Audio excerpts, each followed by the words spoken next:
All right, we're going to dive into the mind of one of history's most productive people, Benjamin Franklin, and unpack his timeless code for living a more purposeful life. And believe me, these aren't just some old, dusty sayings. They are three powerful pillars that can literally reshape how you approach every single day. You know the feeling, right? Your day is just packed. You're running around, you're checking things off a list, but when you finally hit the pillow at night, you feel like you haven't actually moved the needle on what truly matters to you. You're in motion, but you're not making real progress. So, what if the answer to this super modern problem wasn't in a new app or some fancy productivity hack? What if it's been waiting for us for nearly 300 years in the wisdom of Benjamin Franklin? Let's get into it and unpack his surprisingly relevant code. Okay, everything starts here. Pillar number 1, master your time. For Franklin, this was the bedrock, the absolute foundation that everything else in a successful life is built on. He was just relentless about the value of a single minute. He kicks it off with this blunt, just undeniable truth. Seriously, think about that. You can always go out and earn more money, right? But you can never, ever get back more time. Once a second is gone, it's gone forever. This idea is the engine behind everything else he preached. And then he hits you with this layer of urgency. Look, you can hit the snooze button on your projects, you can delay your goals, you can put your life on hold, but the clock, it just keeps ticking. Time isn't going to wait around for you to feel motivated or ready. And this just paints the perfect picture of the consequence, doesn't it? If you start your day behind, you spend the entire rest of the day just scrambling to catch up. You're never getting ahead, you're just treading water. It's the perfect recipe for that frantic, busy but not productive feeling. So it all boils down to this choice, a really simple one. Are you going to be reactive and let your day, your emails, your notifications happen to you? Or are you going to be proactive and tell your time exactly where it needs to go? For Franklin, there was only one real option. This right here becomes your mantra. This is the voice in your head that you use to fight off procrastination. Now, the goal isn't to burn yourself out and do everything at once. It's way simpler. It's about looking at your to-do list and just asking, what's the one thing I can do right now?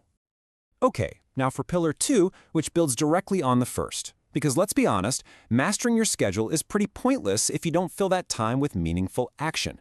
Franklin wasn't just a man of ideas, he was a man of doing. I mean, this just cuts right through all the noise, doesn't it? We live in a world that is drowning in talk, in plans, in good intentions. But Franklin reminds us that well done is better than well said. Real, tangible impact comes from execution, not just talking about it. But okay, how do you tackle these huge, intimidating goals? Well, you don't. You tackle tiny, repeatable actions. His famous saying, "Little strokes fell great oaks," is basically a simple 3-step guide. You take one small, consistent swing. You repeat it day in and day out, and eventually, that giant, impossible-looking oak tree comes crashing down. So, what's the fuel for this whole process? It's not some flash of genius. It's not some rare talent you're born with. No. It's the simple, daily grind of showing up with energy and having the persistence to keep swinging that axe, especially on the days you really don't feel like it. And what about luck? You know, people who get lucky breaks? Franklin would say we make our own luck. Diligence, that steady, focused, hard work, is what puts you in the right place at the right time. Good luck isn't something that just happens to you. It's what happens when your hard work finally meets an opportunity. And this is the ultimate challenge from this pillar, right? He's saying, live a life of action so significant, so meaningful, that it actually creates a story worth telling. Don't just consume things. Go out and produce something of value. So you've mastered your time. You're filling it with action. But what kind of action? That brings us to our third and final pillar. You have to fuel your mind. For Franklin, knowledge wasn't just a nice-to-have thing. It was the ultimate investment you could ever make. This is where you get that incredible compounding effect. Think about it. Money can be lost or taken, but knowledge, once it's in your head, it's yours forever. It's the one asset that makes your time more valuable and your actions more effective. Every new thing you learn pays you back, over and over again. So what's the actual ROI on that investment in yourself? Well, it's basically infinite. And why is that? Because a single new idea, just one insight, can completely change the entire trajectory of your life. The value you get from improving your mind doesn't just add up, it multiplies. Which, of course, brings up a really deep question.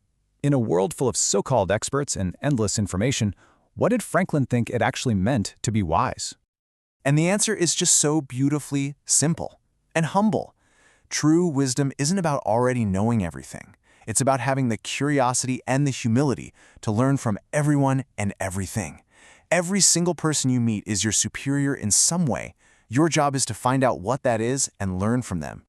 And this, right here, is where it all comes together.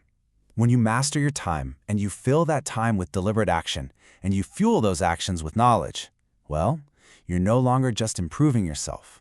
You are actively creating yourself. This might be Franklin's most empowering idea of all. The future isn't some foggy destination that you just arrive at one day. No, it's a structure that you build with your own two hands, day by day, choice by choice. You are the architect. But here's the catch. That big construction project, building your future, it has to start from the inside out. Before you can build a better future, you have to first commit to building a better you. And he gave us a pretty clear blueprint for that. He left us with this powerful three-part guide. First, you wage an internal war on your own bad habits and your own weaknesses. Second, you work to create peace and harmony in your relationships with others. And third, you commit to this idea of continuous, lifelong improvement. In other words, never, ever stop growing. So I'll leave you with this question. Based on all this wisdom, what is one small, concrete action, one little stroke that you can take right now, today, to start building that future you want? Because as Franklin would tell us, the time is now.